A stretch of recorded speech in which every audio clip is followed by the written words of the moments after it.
A história da rebelião de Lúcifer no céu é uma das mais conhecidas quando o assunto é o fim dos tempos, anjos caídos e batalha espiritual. Mas poucos se questionam sobre algo fundamental. A Bíblia realmente afirma que Lúcifer foi o primeiro ser a se rebelar contra Deus? Ou será que houve uma queda anterior, silenciosa, esquecida, escondida por entre as entrelinhas das Escrituras? Essa pergunta solitária abre um abismo de possibilidades, não apenas teológicas, mas espirituais, que nos fazem repensar o cenário celestial antes mesmo da criação do homem. Antes que houvesse homem na terra, já existia adoração no céu. Já havia hierarquia, propósito, serviço e movimento no reino invisível. No livro de Jó, capítulo 38, versículo 7, está escrito que as estrelas da alva juntas cantavam e todos os filhos de Deus rejubilavam, indicando que os seres celestiais já estavam presentes no momento da fundação do mundo. Eles testemunharam a criação, celebraram a obra das mãos do Criador e foram estabelecidos com funções e autoridade. Mas nem todos permaneceram fiéis. A tradição cristã frequentemente coloca Lúcifer como o primeiro a se exaltar, o primeiro a desejar subir acima das estrelas de Deus, conforme Isaías capítulo 14, versículos 12 ao 14. No entanto, não há nenhuma declaração nas Escrituras que o posicione como o pioneiro da rebelião. O que a Bíblia mostra é que ele caiu sim, que foi lançado por terra, que corrompeu a sua sabedoria e que se encheu de orgulho por causa da sua beleza, como está escrito em Ezequiel capítulo 28, versículo 17. Mas e se ele não foi o primeiro? E se outros seres, antes dele, já haviam se desviado do caminho, cada qual à sua maneira? A ausência dessa afirmação direta nas Escrituras abre espaço para investigar o silêncio. O silêncio entre Gênesis e Isaías. O silêncio entre a criação e a primeira queda mencionada com clareza. Nesse espaço vazio repousam as hipóteses, os registros apócrifos, as tradições judaicas e as entrelinhas proféticas que sugerem que o mal não começou apenas com Lúcifer, mas já o antecedia. O mal, então, seria uma semente plantada por outra criatura, ou um desvio anterior à famosa Guerra dos Céus. A própria natureza da criação angelical já indica diversidade de ordens e funções. Arcanjos, querubins, serafins, vigilantes, todos coexistiam antes da criação do homem. O livro de Hebreus, capítulo 1, versículo 14, declara que todos os anjos são espíritos ministradores enviados para servir os que hão de herdar a salvação. Isso aponta para um propósito definido desde o início. Mas em algum ponto da eternidade, esse plano foi violado. A tradição judaica é rica em nomes e histórias de anjos que não aparecem diretamente na Bíblia canônica, mas que ocupam um papel importante em livros como Enoque, Jubileus e também nos comentários rabínicos antigos. Entre esses nomes aparecem figuras como Azazel, Shemiasa e Samael, cada um com uma história própria de rebelião, corrupção e queda. Suas histórias não se misturam com a de Lúcifer, mas coexistem em linhas paralelas, como se fossem ecos de quedas diferentes, fragmentadas em tempos distintos e causas distintas. Essa hipótese encontra terreno fértil quando olhamos para Gênesis, capítulo 6, onde os filhos de Deus desceram à terra e tomaram para si as filhas dos homens. O texto é objetivo, não oferece julgamento direto, mas a consequência aparece em seguida. A maldade do homem se multiplicou sobre a terra, e Deus se arrependeu de tê-lo criado. A pergunta que nasce é: esses filhos de Deus já estavam caídos? Teriam sido eles uma linhagem anterior à queda de Lúcifer? Estariam eles obedecendo a outro líder, não o querubim ungido? O que vemos então é que a narrativa da rebelião pode não ter começado com um único ato, mas com múltiplas transgressões espalhadas pelo tempo. Cada uma com uma motivação diferente, cada uma com consequências específicas. Alguns caíram por orgulho, outros por paixão, outros por arrogância espiritual, mas todos, em algum nível, romperam com o propósito divino. Assim, ao contemplarmos o céu antes da criação do homem, podemos imaginar que o reino de Deus já lidava com tensões, com escolhas, com riscos.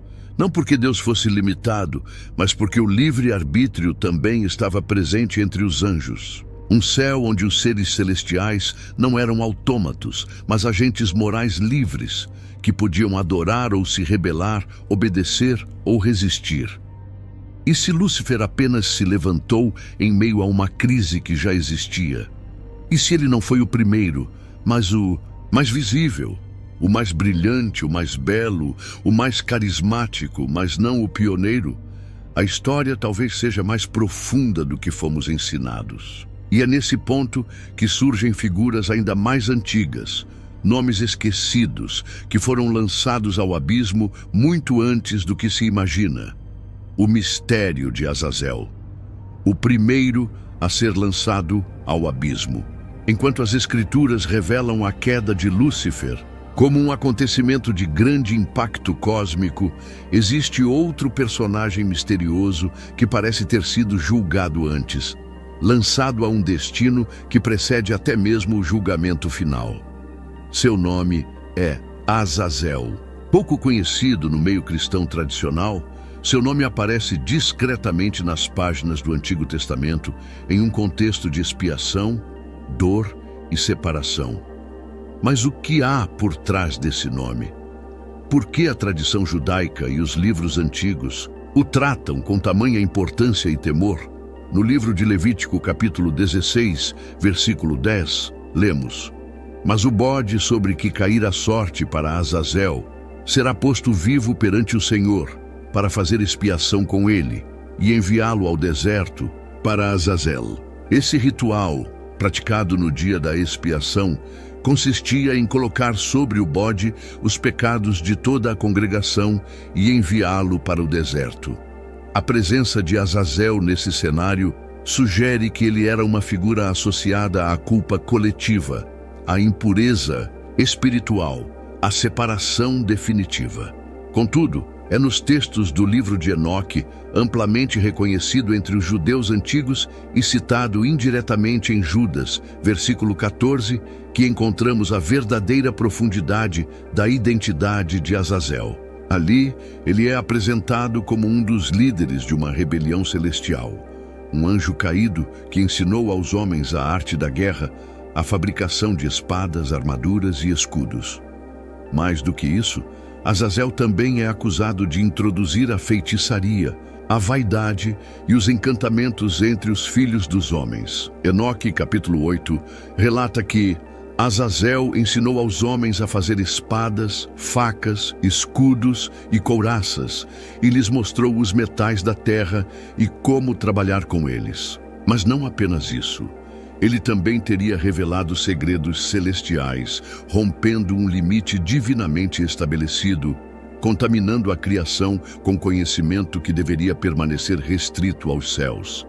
Diferente de Lúcifer, cuja queda está ligada ao orgulho e à exaltação pessoal, a queda de Azazel tem um tom distinto. Seu pecado não foi se colocar acima de Deus, mas introduzir no mundo uma corrupção mortal que se espalhou como uma praga entre os homens. Ele não buscou o trono, mas plantou destruição, e por isso seu castigo foi igualmente singular. Enoque, capítulo 10, versículos 4 a 6, relata que Deus ordenou ao arcanjo Rafael que prendesse Azazel e o lançasse no deserto de Dudael. Lá ele deveria ser acorrentado, coberto com pedras cortantes e deixado na escuridão até o grande dia do juízo. Lança-o no deserto, cobre-lhe a face para que não veja a luz, e no grande dia do juízo será lançado no fogo, declara o texto. É o primeiro registro de um julgamento tão severo, tão absoluto, dirigido diretamente a um anjo. O que torna isso ainda mais intrigante é que o destino de Azazel antecipa algo que só acontece com Satanás no final dos tempos. Apocalipse, capítulo 20, versículos 1 a 3, descreve o momento em que um anjo desce do céu com uma grande corrente e prende o dragão, a antiga serpente, lançando-o no abismo por 1000 anos. Mas Azazel já estava acorrentado muito antes. O abismo já existia, a prisão já estava ocupada. Essa realidade levanta uma nova questão. Se Azazel foi lançado ao abismo, isolado e selado antes mesmo do Apocalipse, então existia uma categoria de juízo anterior, uma linha de rebeliões distintas, cada uma com sua punição adequada. Isso sugere que o conflito celestial não começou com um único ato, mas com diversas rupturas em momentos diferentes da história celestial. A presença do abismo, inclusive, já é mencionada em Lucas capítulo 8, versículo 31, quando os demônios que possuíam o gadareno suplicam a Jesus que não os enviasse para o abismo. A palavra usada ali é abissos, a mesma que aparece em Apocalipse capítulo 9. Isso indica que o lugar de aprisionamento dos anjos rebeldes já era conhecido e já estava sendo temido. Não era uma prisão metafórica, mas um local real, preparado por Deus para conter aqueles que ultrapassaram os limites estabelecidos. Assim, Azazel não é apenas um nome entre tantos, mas um sinal de que algo grave já havia acontecido muito antes da queda que conhecemos. Seu julgamento, seu aprisionamento e seu papel como portador da corrupção revelam que ele poderia ter sido o primeiro a cair, ou pelo menos o primeiro a ser sentenciado. Seu silêncio até hoje talvez não seja uma omissão, mas uma advertência. Pois se ele está preso, aguardando o dia do juízo, o que mais pode estar selado junto com ele nas profundezas do abismo? Shemiasa e os 200 anjos rebeldes, o pacto que desafiou o céu. Quando os olhos se voltam para os céus antigos, pouco se fala de uma rebelião coletiva que não teve origem no orgulho, mas na paixão. Uma queda motivada não pela soberba, de querer ser igual a Deus, mas por um pacto silencioso, selado entre anjos que escolheram descer.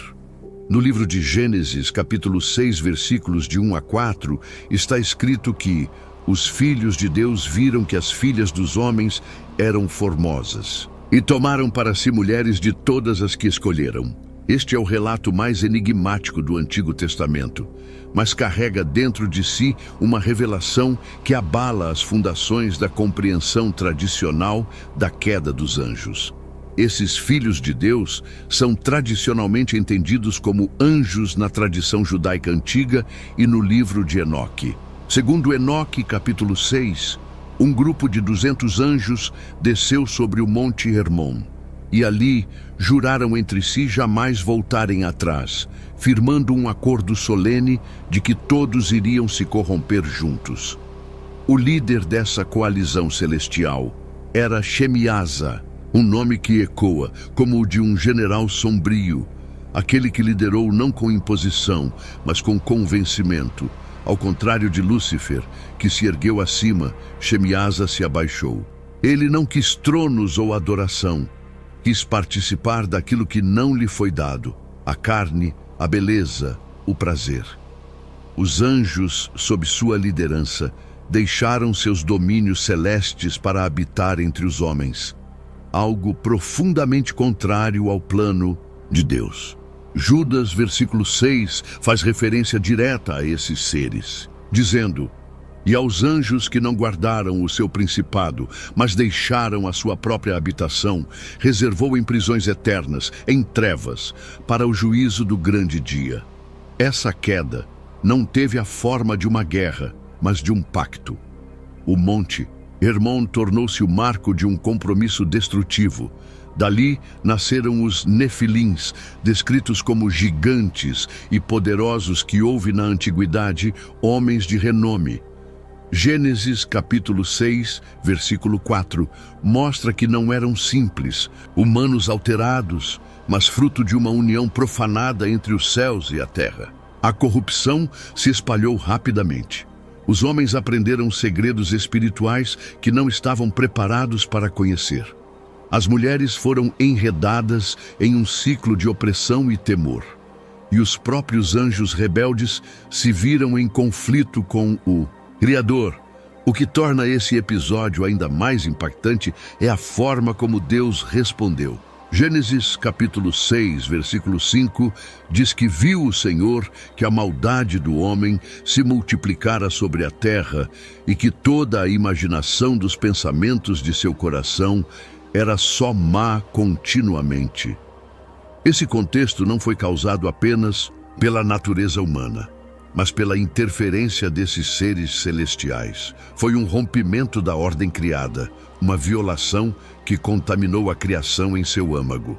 O livro de Enoque descreve que os anjos ensinaram feitiçaria, astrologia, conjuração, encantamentos, manipulação dos elementos e diversas práticas ocultas. Esse conhecimento não foi transmitido para o bem, mas para o domínio. O mundo mergulhou em uma escuridão jamais vista, e o juízo veio como consequência inevitável. O dilúvio foi, na verdade, uma limpeza radical, um reset divino, não apenas por causa dos homens, mas por causa da contaminação vinda do céu. Esse episódio marca uma queda distinta e anterior àquela que seria atribuída a Lúcifer. Não há menção a ele neste contexto. Não há referência ao querubim da guarda ungido, nem ao astro da manhã.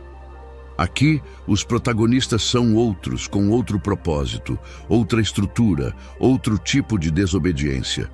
Isso aponta para uma multiplicidade de rebeliões, cada qual com sua natureza e julgamento próprios. E qual foi o destino de Shemiasa e seus anjos? A tradição do livro de Enoque diz que eles foram aprisionados, lançados em trevas profundas, acorrentados até o dia do juízo. Isso se alinha com o que Pedro escreveu em sua segunda carta, capítulo 2, versículo 4. Porque se Deus não perdoou aos anjos que pecaram, mas, havendo-os lançado no inferno, os entregou às cadeias da escuridão, ficando reservados para o juízo. O verbo lançar é ativo, definitivo e remete a um julgamento já executado. Esse tipo de aprisionamento é diferente do destino de Satanás, que ainda age, que ainda tenta, que ainda acusa. Os anjos liderados por Shemiasa já foram julgados. Estão em cadeias eternas, estão contidos, selados.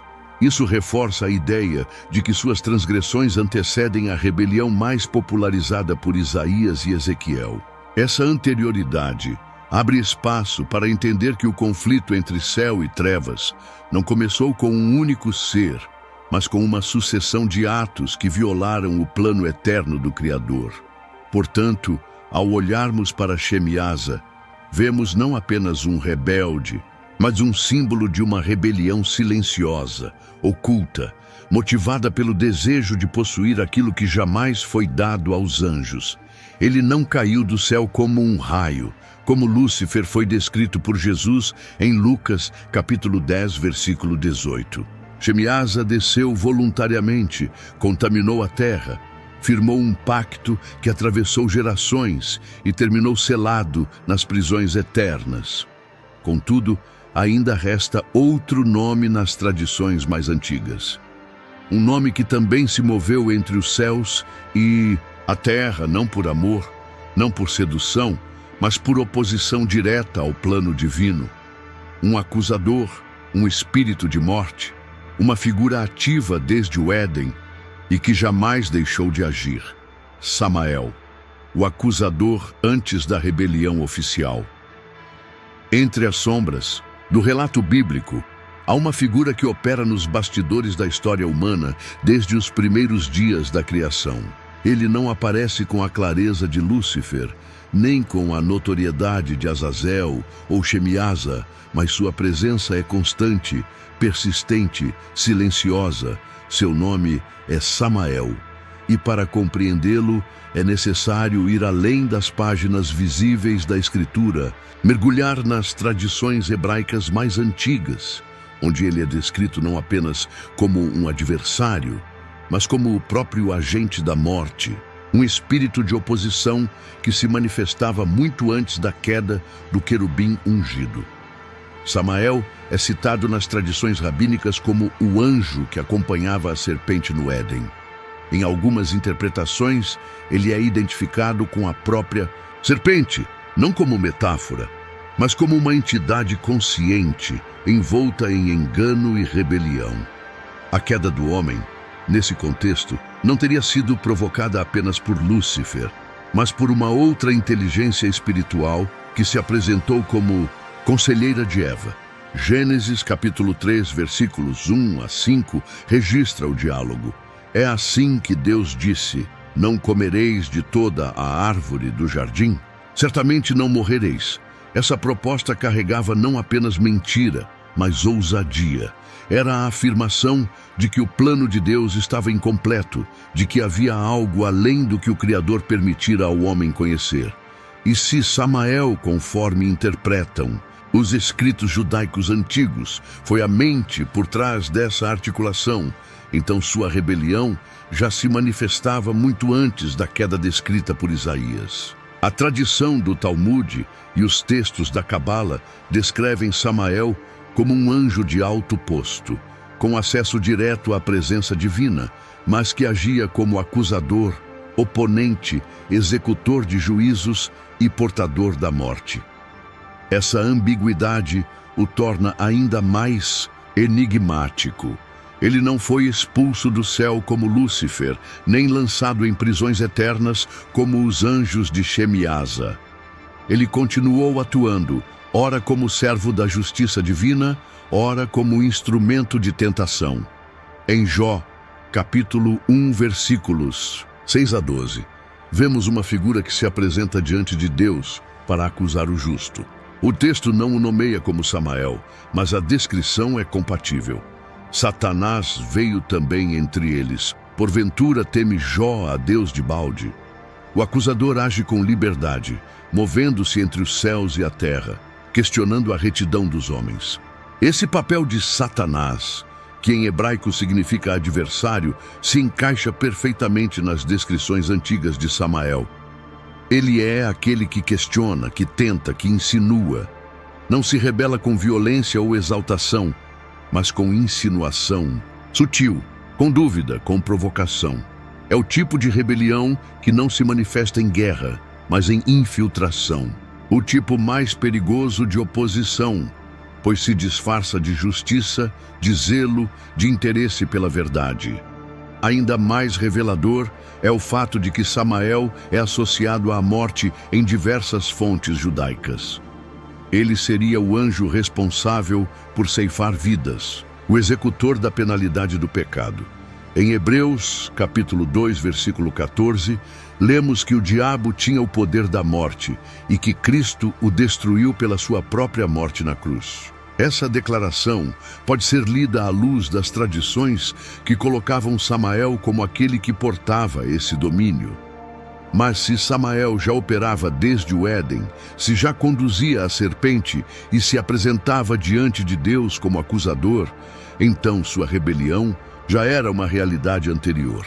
Ele não caiu como os outros, ele permaneceu atuante, sempre à margem, sempre à espreita. Seu papel nunca foi conquistador, mas provocador. Ele não quis o trono, mas questionou o rei.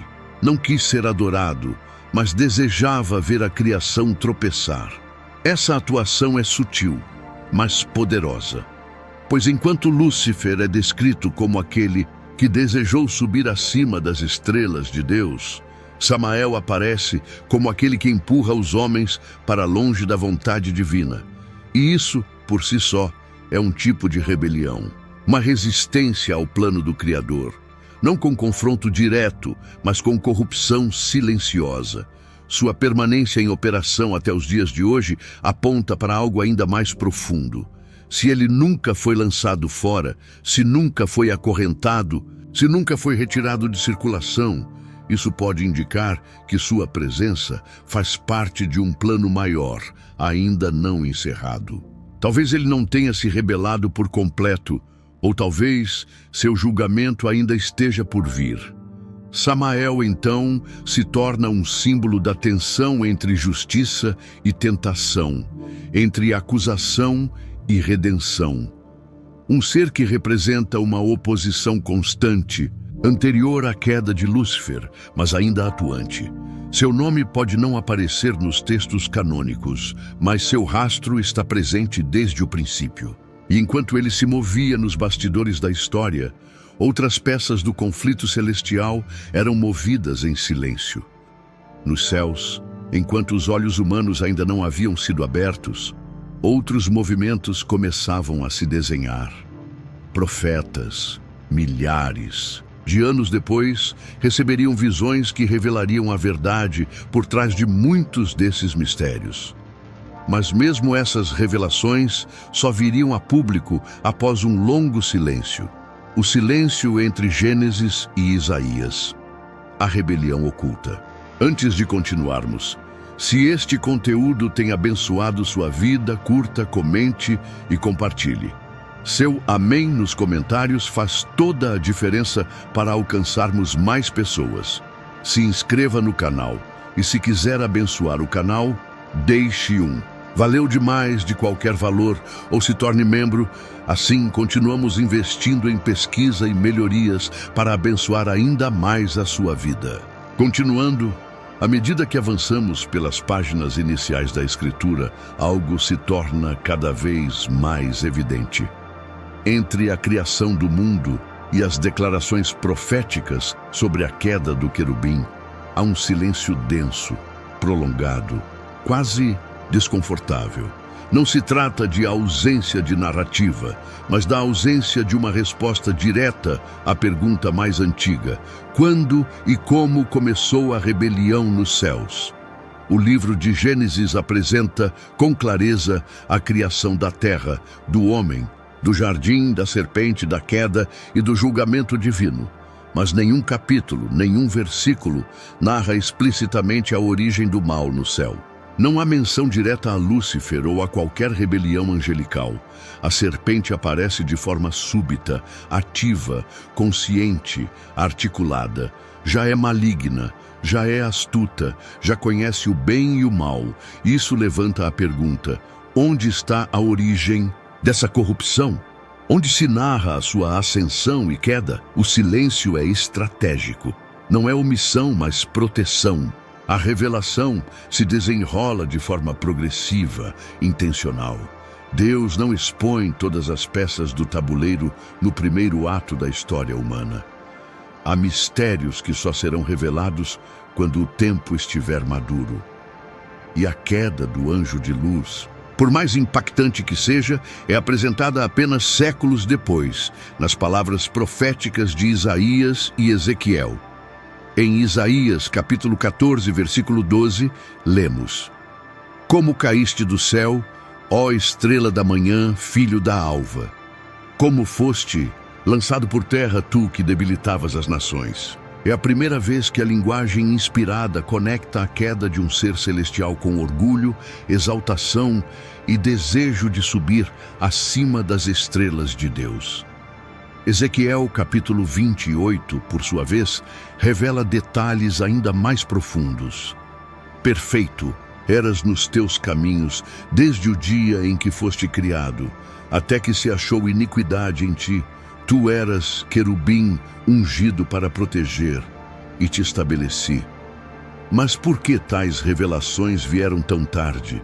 Por que Deus esperou tanto para expor esse evento celestial? A resposta pode estar na forma como as Escrituras lidam com o mistério. O plano divino não é apresentado como um manual de eventos cósmicos, mas como um drama vivo, revelado em partes, com camadas de significado. E nesse drama, há episódios que só são compreendidos com o passar do tempo, conforme os olhos espirituais são abertos. Durante séculos, os leitores da Torá não tinham acesso à identidade daquele que corrompeu o jardim. Sabiam da serpente, da maldição, da promessa de redenção, mas não sabiam quem estava por trás. A revelação do caráter do adversário viria com os profetas, e mesmo assim, viria por meio de metáforas, paralelos e visões. Isaías fala ao rei da Babilônia, Ezequiel se dirige ao rei de Tiro, mas por trás desses reis terrenos, uma sombra se ergue, uma presença que transcende os reinos humanos, uma entidade espiritual que usava os impérios como máscaras. Esse uso simbólico não diminui a revelação, pelo contrário, a torna ainda mais rica. Porque o profeta não descreve apenas a corrupção de um homem poderoso, mas a essência da rebelião que começou no céu. E aqui, mais uma vez, o silêncio entre os livros nos diz algo. O mal não nasceu no Éden. Ele já existia, já havia se manifestado, já havia sido sentenciado. O profeta Ezequiel declara que o querubim ungido esteve no Éden, mas ele não era a serpente. Era uma entidade maior, superior, revestida de glória. Estiveste no Éden, jardim de Deus, toda pedra preciosa era a tua cobertura, afirma Ezequiel, capítulo 28, versículo 13. A presença dele ali não foi como tentador, mas como testemunha, um ser que já havia caído, mas cuja história ainda estava encoberta ao entendimento dos homens. Esse encobrimento é parte da pedagogia divina. Há tempos determinados para cada revelação. Assim como a identidade do Messias foi revelada em plenitude apenas no tempo certo, também a história do querubim caído foi desvelada no momento exato, quando o povo de Deus já possuía maturidade espiritual para compreender as realidades celestiais por trás dos eventos históricos. E ainda assim, essa revelação não foi total. Muitos nomes continuam ausentes das escrituras canônicas. Azazel, Shemiasa, Samael e outros permanecem à margem do texto inspirado, conhecidos apenas por meio de tradições e escritos paralelos. Isso não os torna menos reais, mas os coloca em uma dimensão de sombra, de sussurros, de mistério. Eles fazem parte de uma história maior, uma que só se compreende em pedaços, como quem junta os fragmentos de um espelho quebrado. Por isso, ao examinarmos o silêncio entre Gênesis e Isaías, não o vemos como falha, mas como convite. Chamado para investigar, orar, buscar, meditar.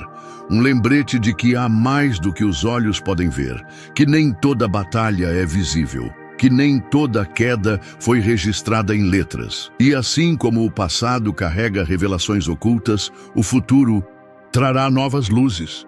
No livro de Apocalipse, visões são concedidas a João, o profeta exilado. Ele vê o que ninguém viu. Ele escuta o que jamais foi ouvido. E entre suas visões está o relato de uma guerra nos céus, onde um anjo se levanta contra o dragão. Mas a pergunta permanece: essa guerra ainda está por vir ou foi a memória de algo que já aconteceu? Apocalipse 12. A guerra esquecida nos céus. Em meio às visões extraordinárias do livro de Apocalipse, há um momento que se destaca por sua força simbólica e intensidade espiritual. É a cena de uma guerra, mas não uma guerra terrestre, nem um conflito político ou humano. É um combate no céu, entre anjos, entre forças que se opõem nas regiões celestiais. Apocalipse capítulo 12, versículos 7 e 8, registram com clareza: e houve batalha no céu. Miguel e os seus anjos batalhavam contra o dragão, e batalhava o dragão e os seus anjos. Mas não prevaleceram, nem mais o seu lugar se achou. Nos céus, a descrição é direta, poderosa, mas ao mesmo tempo envolta em mistério. Quando exatamente aconteceu essa batalha? Seria um evento do fim dos tempos? ou um registro do que já se passou na eternidade antes da criação do homem. A narrativa de João não fornece uma data nem uma cronologia explícita, apenas revela o que ele viu em espírito.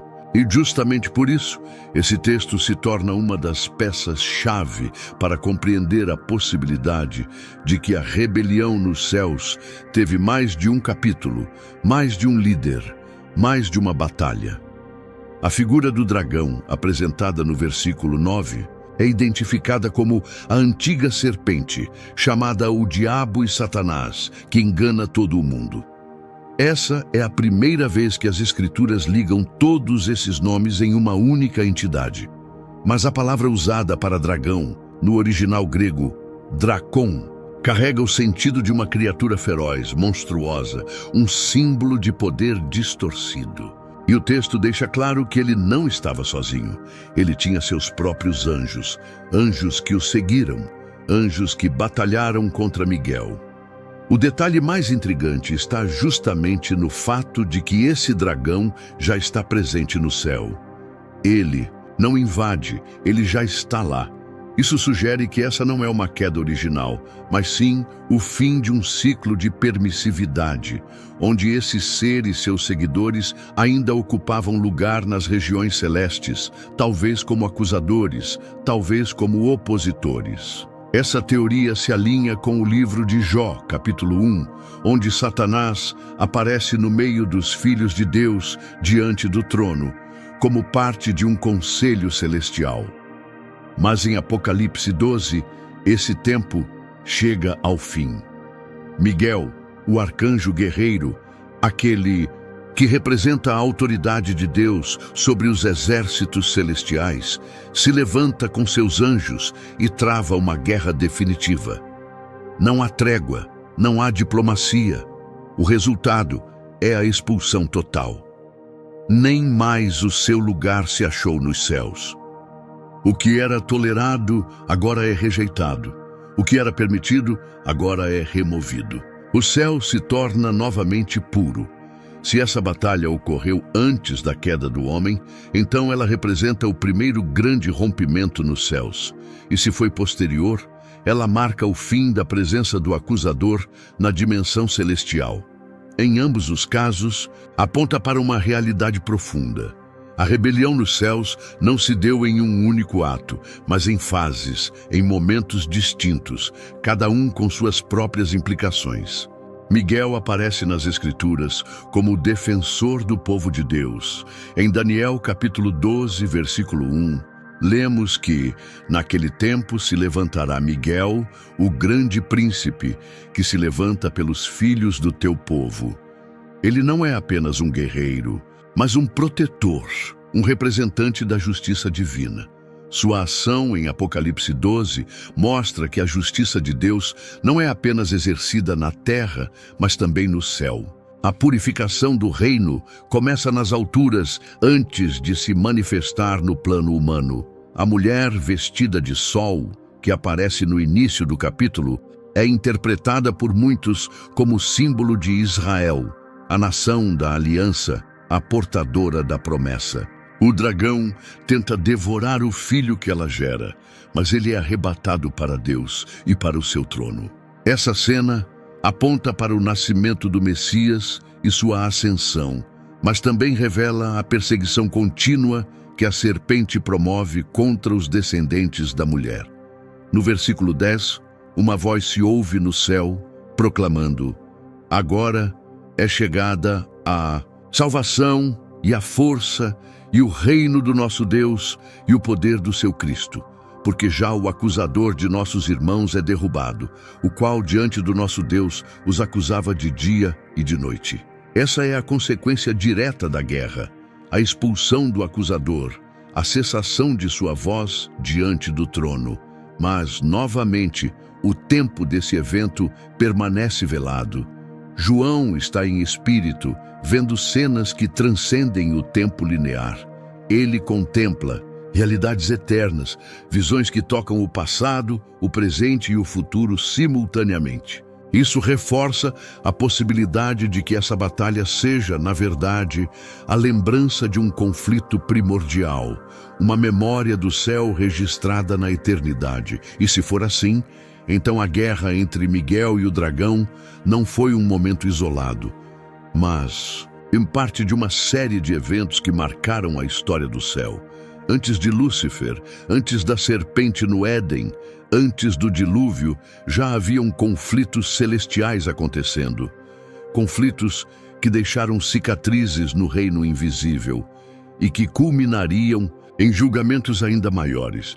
Mas nem todos os rebeldes foram lançados fora. Nem todos os que se opuseram a Deus foram expulsos. Alguns foram aprisionados, selados, ocultos.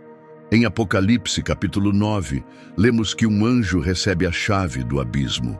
Ele o abre, e de dentro dele saem seres que estavam confinados, esperando. E no meio deles há um rei que governa os que ali estão, um rei cujo nome não é Lúcifer, o abismo e o rei esquecido.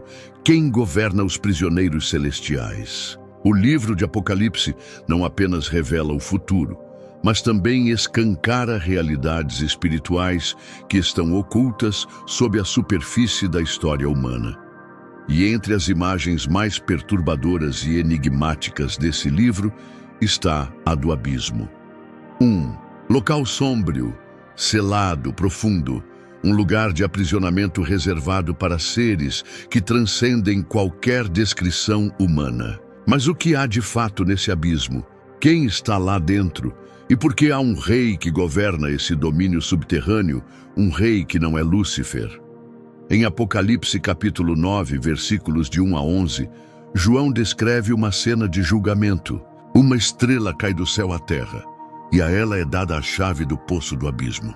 Quando o abismo se abre, uma fumaça sobe como de uma grande fornalha, e com ela criaturas saem para atormentar os homens por 5 meses. Mas essas criaturas não agem por conta própria. Elas têm um líder. E tinham sobre si rei, o anjo do abismo, cujo nome em hebraico é Abaddon e em grego Apollyon. Esse nome traduzido significa destruidor. Um título carregado de autoridade, força e terror. Esse rei, chamado Abaddon, é distinto de Satanás. Ele não aparece em nenhuma outra parte da Bíblia como o diabo. Ele é identificado como o anjo do abismo, o comandante daqueles que estão aprisionados nas profundezas. Isso levanta uma possibilidade quase esquecida. E se esse rei for um dos primeiros rebeldes? E se ele governar os anjos que caíram muito antes da narrativa de Lúcifer? E se for ele o verdadeiro líder da rebelião, que deu origem ao conceito de queda, mas que permaneceu oculto até o tempo da abertura do abismo? Nos capítulos anteriores, foram apresentados nomes como Azazel, Shemiasa e Samael. Todos eles são descritos em fontes antigas como anjos que se rebelaram contra Deus e foram aprisionados. Azazel, lançado no deserto e acorrentado em Dudael, conforme o livro de Enoque. Shemiasa, líder dos 200 que corromperam a terra nos dias de Noé. Samael, o espírito opositor que agia desde o Éden. Nenhum deles foi destruído. Todos foram selados. Todos estão esperando. Essa espera é mencionada também na carta de Judas, versículo 6. E aos anjos que não guardaram o seu principado, mas deixaram a sua própria habitação, reservou em prisões eternas, em trevas, para o juízo do grande dia. Prisões eternas, trevas, juízo. O mesmo padrão aparece na segunda carta de Pedro, capítulo 2, versículo 4. Porque se Deus não perdoou aos anjos que pecaram, mas, havendo-os lançado no inferno, os entregou às cadeias da escuridão, ficando reservados para o juízo. Esses textos não falam de Satanás, falam de outros anjos. Um grupo distinto, caído antes do tempo, aprisionado antes do fim. Isso reforça a ideia de que o abismo é o local onde esses seres estão retidos. E no meio deles, alguém reina. alguém com autoridade sobre os caídos, alguém que não foi solto, mas que aguarda o momento determinado pelo próprio Deus para emergir. A abertura do abismo não é acidental. Ela acontece sob comando divino. Um anjo recebe a chave, um sinal de que o tempo chegou.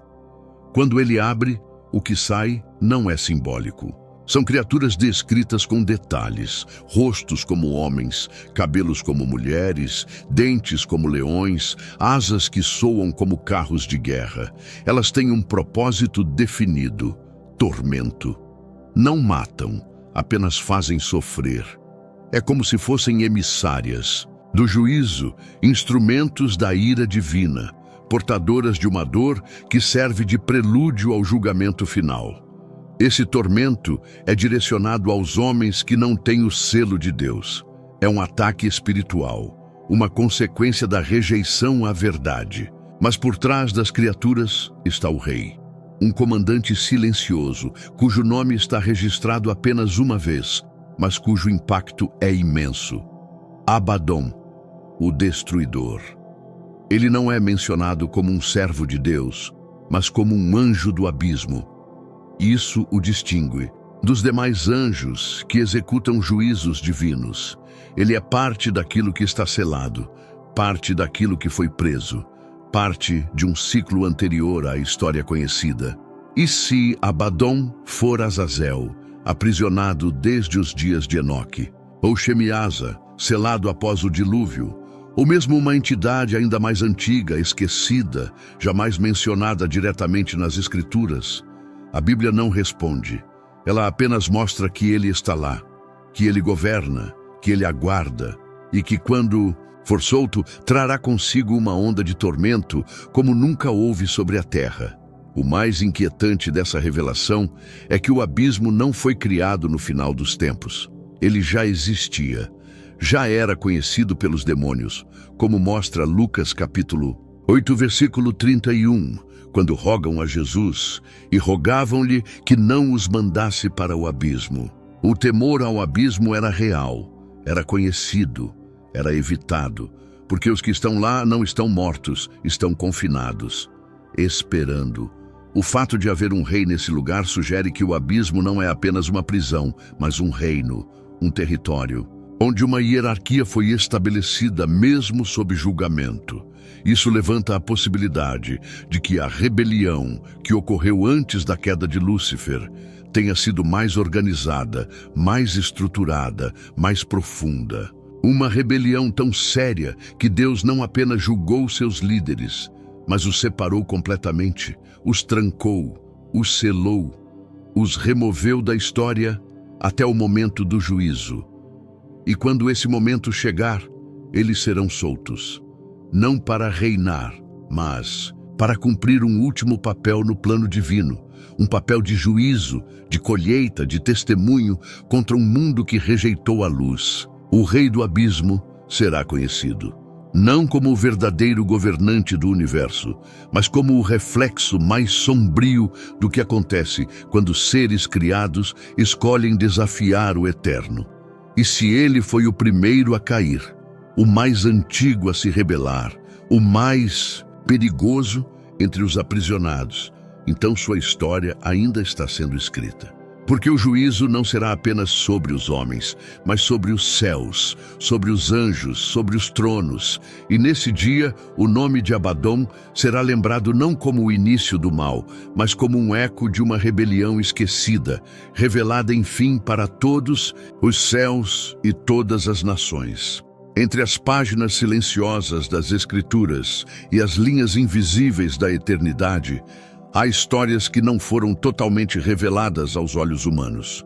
Fragmentos de uma realidade celestial que escapam à compreensão comum. Anjos que caíram, rebeliões que antecederam o tempo, cadeias invisíveis seladas antes mesmo do primeiro sopro de vida no Éden. Tudo isso nos mostra que o mundo espiritual é mais vasto, mais antigo, mais profundo do que imaginamos. Mas também revela algo ainda maior. Mesmo diante de tantas quedas, de tantos reinos ocultos, de tantos nomes esquecidos, há um nome que permanece acima de todos. Um nome que nunca caiu, que nunca se corrompeu, que nunca precisou ser lembrado porque jamais foi esquecido. O nome de Jesus, o Cordeiro que venceu o acusador, que pisou a cabeça da serpente, que expôs os principados e potestades, triunfando sobre eles na cruz. Aquele que tem a chave da morte e do inferno e que abrirá o livro da vida no dia final. Ele é o centro da história, o início e o fim, o alfa e o ômega, aquele diante de quem todo joelho se dobrará, nos céus, na terra e debaixo da terra. Se hoje, ao ouvir esta mensagem, você sente que algo dentro de você está sendo chamado de volta para a luz, não ignore esse chamado. Talvez você tenha se afastado, talvez tenha se perdido no meio do caminho, ou talvez esteja ouvindo sobre essas coisas pela primeira vez. Mas o amor de Deus é eterno e sua misericórdia se renova neste exato momento. Hoje, se você deseja se reconciliar com nosso Salvador Jesus Cristo por ter se afastado dos caminhos ou quer iniciar uma nova jornada rumo à salvação eterna, comente aqui embaixo com toda a sinceridade do seu coração. Eu te aceito, Senhor Jesus, como meu único e suficiente Senhor e Salvador da minha vida. E se você já entregou sua vida a Ele, declare nos comentários com fé, amém. Porque cada comentário com essa palavra faz com que esta mensagem alcance mais corações, mais vidas, mais pessoas que precisam ouvir o que foi revelado aqui. Que a graça do Senhor esteja sobre sua casa, sua mente e seu espírito, e que a luz de Cristo brilhe sobre tudo aquilo que o inimigo tentou esconder. Até a próxima.